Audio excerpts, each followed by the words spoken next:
It's January and the perfect time to talk about habits. In particular, I'm here to talk about habits that shape our bodies. Before we dig into this topic though, I want to take a quick moment to introduce myself and this new channel. Hi, I'm Wanda.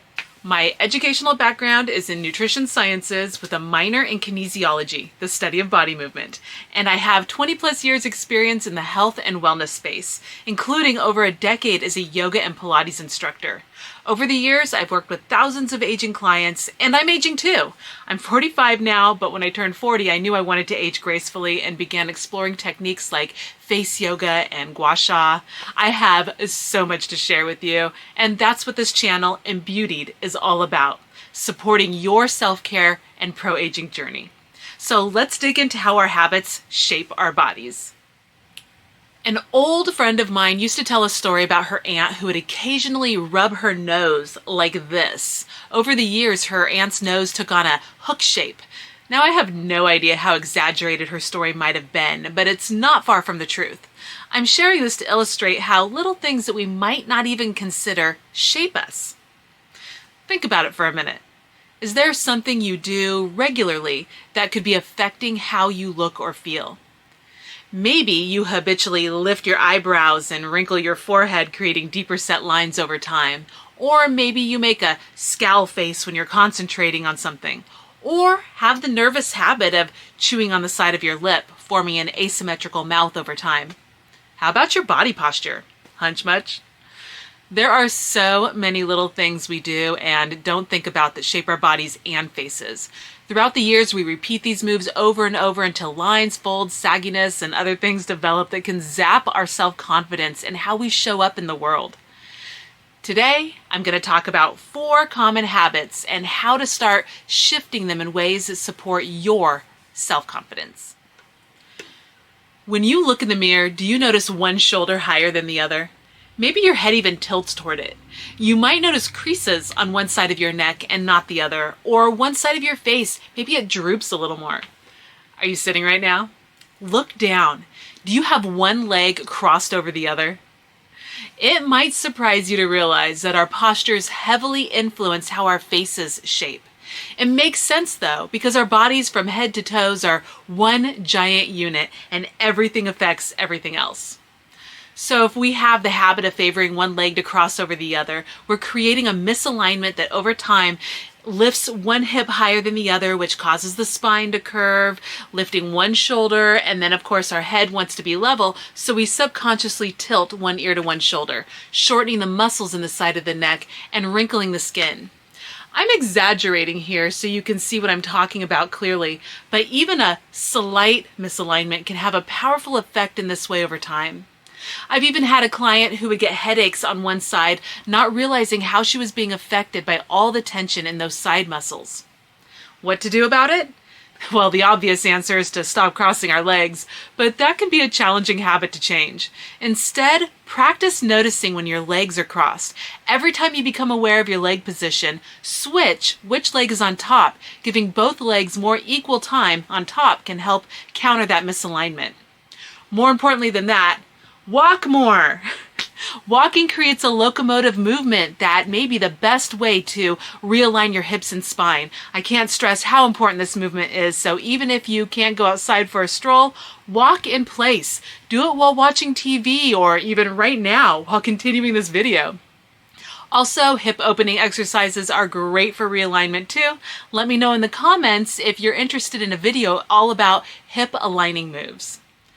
I talked about crunching down the side of the neck, but does this look familiar? What's happening here? I'm betting that just like the rest of us, you spend a lot of time looking down at your phone or computer, and you might already be noticing droopy jowls, a turkey neck, or vertical lines. In my opinion, this habit has become the most prevalent in our society, and everyone of every age is showing signs of it. Even teenagers have vertical necklines and get more headaches because the head is actually really heavy in this position and puts a lot of strain on the neck. If you're not already doing so, take a moment to look down and feel that area. Can you feel your jaw and neck skin bunching? How about muscle tension or discomfort? I bet it's more challenging to smile and feel happier too. So, how to counteract bent neck? First, identify what activities you do the most that cause you to tip your chin down. Hanging out on the phone, looking down at the computer, or even looking down when chopping veggies. Think about it. Some of these things we can get creative and do something about. For example, if you spend most of the day working on the computer, use a desktop monitor stand to lift the screen face height.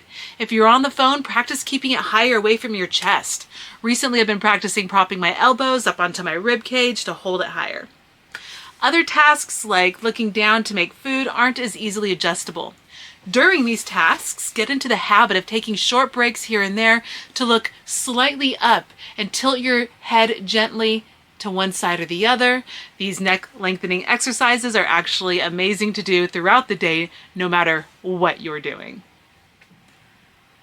Okay, we're moving up from the neck a little to talk specifically about drooping jowls. Now, there's a lot of things that can cause this, like looking down often, but here's another big one. How do you wash your face and apply face lotion? Take a moment to think about it. Do you slather it on, then pull your cheeks down? Remember the story I told you about my friend's aunt's nose?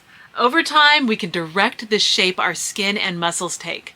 Gravity is already pulling our cheeks down and certainly doesn't need any help. Although this habit is a big one, it's probably the easiest on this list to shift. Like any new habit though, it takes a little awareness and practice. The next time you're at the sink, to take care of your face, make a couple of adjustments to your technique. Start by splashing water on without rubbing.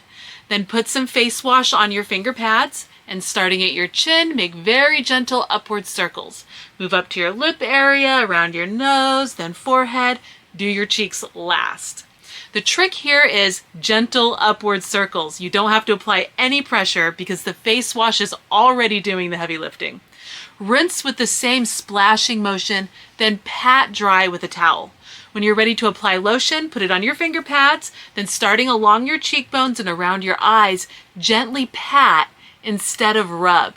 From here, you can move to any areas where you're having dryness or just pat all over. Don't pull the skin down or rub the skin. Treat your skin and your face like you would any item that you want to last a long time. And finally, a habit that affects how our entire faces and body look and feel. This one can be responsible for all sorts of things, but including lines anywhere in the face, the neck, the chest, and it can also cause puffiness or circles under the eyes or a misaligned neck. Any guesses? Think about the position that you sleep in. Maybe you're a side sleeper, or maybe you love to sleep on your belly. Think about it though.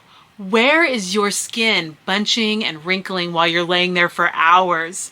As we get older, our skin doesn't bounce back like it used to, and those lines can turn into deep-set wrinkles. Learning to sleep on your back can be super challenging. I've spent the past few years working on this one, and sometimes I still wake up in the middle of the night curled in a ball on my side.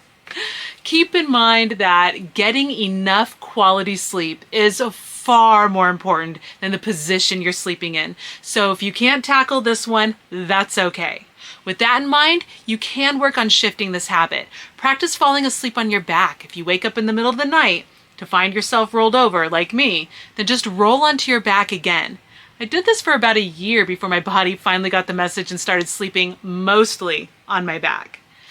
My cat likes to sleep at my feet on the bed. Since she's on top of the covers and I'm underneath them, it creates a perfect situation where I can slide one foot on either side of her and it helps hold me in place. You can also try propping yourself into position with big cushy pillows. These habits and many more shape our bodies over time. Doing something once isn't a big deal. It's the things we're doing repetitively that created the bodies we have today. Luckily, we also have the power to change our habits. The purpose of this video is to start bringing your awareness to the things you do in daily life and figuring out how to intentionally make adjustments to shift those habits. That's step one. In other videos, I'll be sharing exercises to reshape your face and adjust your body, mindset shifts to bring in more confidence, and activities to cultivate more self-love.